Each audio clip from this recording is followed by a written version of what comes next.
10 game yang menghina Islam.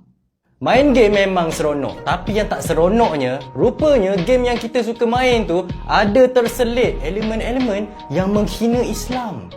Tapi tak tahulah sekadar marketing ke, kebetulan ke, ataupun memang saja nak cari pasal. Jadi, apa kata video kali ini kita senaraikan 10 game yang dianggap menghina Islam. Nombor 1, game yang menghina Islam adalah Devil May Cry 3. Game ni mengenai pemburu syaitan. Pemain game kena berlawan menentang syaitan-syaitan untuk menembusi 12 pintu sebelum bertemu ketua syaitan yang menanti di pintu terakhir. Dan pintu terakhir tu nampak sebiji macam pintu Kaabah. Kalimah Allah juga terpapar dekat pintu yang dijaga oleh syaitan dalam game tersebut. Ramai yang menganggap ini satu penghinaan melampau kepada umat Islam kerana Kaabah adalah kiblat dan tempat suci. Begitu juga dengan kalimah Allah. Tetapi boleh pula diorang kaitkan dengan pintu Kaabah sebagai pintu setan. Dalam game ni menunjukkan pintu Kaabah sebagai pintu yang menghubungkan di antara dunia syaitan dan dunia nyata. Karakter yang buka pintu tu pula akan menyerahkan diri pada kuasa ilmu hitam. Game yang menghina Islam nombor 2 adalah Clive Barker Undying. Game ni mengisahkan tentang perlawanan dengan syaitan dan dalam game ni juga ada istana syaitan. Dalam istana syaitan tu pula ada mengandungi ayat-ayat Al-Quran dekat dinding. Dalam game tu kita kena bunuh semua syaitan-syaitan bagi memperolehi sejenis tangkal untuk menghidupkan semula pemilik istana.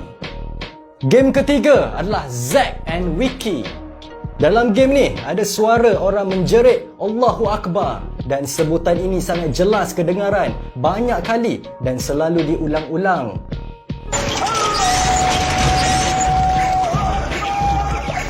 Jadi hal ini membuatkan ramai tak tahu apa sebenarnya niat pembangun game ni menggunakan frasa yang sering dilafazkan oleh umat Islam setiap kali solat. Pada tahun 2007, syarikat Capcom yang buat game ni telah mengeluarkan sebutan Allahu Akbar itu daripada kandungan game Zack and Wiki kerana ramai yang tak puas hati.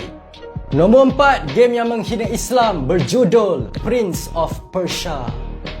Pedang yang digunakan oleh watak game ini ada tulisan kaligrafi Arabik yang ditulis, "Sebarkanlah ajaranku walau satu ayat pun." Kata-kata ni adalah sabda dari Rasulullah SAW. Jadi kat mana pula hinanya? Okeylah letak sabda Rasulullah dekat pedang dalam game, bolehlah sebarkan. Tapi tak juga. Ramai yang tak setuju dan anggap ini satu penghinaan kerana watak dalam game ni kena membunuh siapa je yang halang dia. Secara tak langsung, game ni mengatakan bahawa ajaran Islam disebar melalui pembunuhan. Game yang menghina Islam nombor 5, Counter-Strike Condition Zero. Game Counter-Strike sangat terkenal kepada budak-budak 90-an yang balik sekolah lepas tu lepak sisi. Tapi dalam game Counter-Strike Condition Zero, kita perlu menembak askar-askar yang beragama Islam, di mana penembak perlu menembak musuh Muslim. Kita juga boleh dengar musuh yang kita tembak dalam game tu akan menjerit Allahu Akbar dan jihad. Game yang keenam adalah Stronghold Crusader. Game ni berkenaan peristiwa perang salib. Pemain memainkan watak sebagai Crusader dan menentang musuhnya iaitu tentera Islam yang berbangsa Arab. Perang salib adalah peperangan antara tentera Kristian dan tentera Islam. Tapi ada yang menganggap game ni hanya bertujuan ceritakan hal sejarah, bukannya ingin memburukkan Islam. Tapi orang jahat dalam game ni adalah orang Islam. Kita jadi orang Kristian. Nombor 7, game yang menghina Islam adalah Guitar Hero 3 Legends of Rock. Dalam game ni, kelihatan kalimah Allah telah dijadikan corak lantai dan kemudian dipijak-pijak oleh makhluk yang berupa syaitan bermain gitar. Tapi ada juga dua kemungkinan dekat sini. Kemungkinan itu logo zodiak Virgo yang diterbalikkan dan bukannya kalimah Allah. Seterusnya, nombor 8, game yang menghina Islam adalah Resident Evil 4. Resident Evil 4 merupakan game mengenai virus dan zombie. Misi game ni adalah untuk menyelamatkan anak Presiden Amerika yang diculik oleh kumpulan yang bernama Los Illuminados.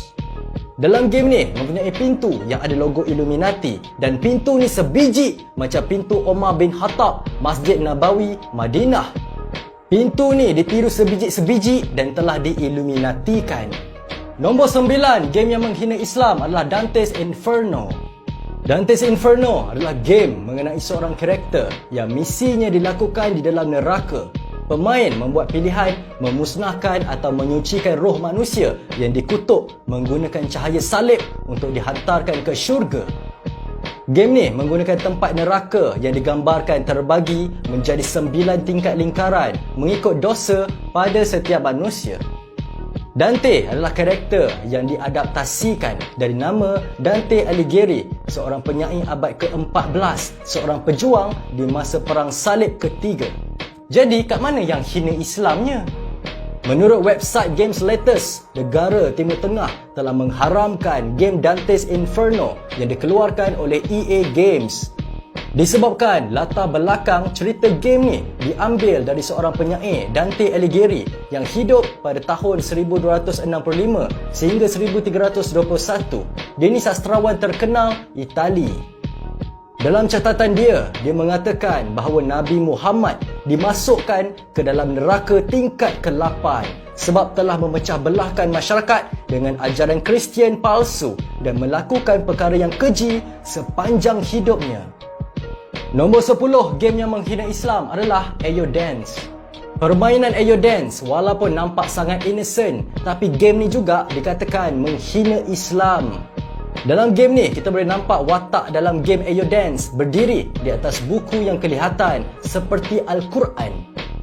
Tapi tak tahulah apa niat sebenar pembangun yang buat game ni.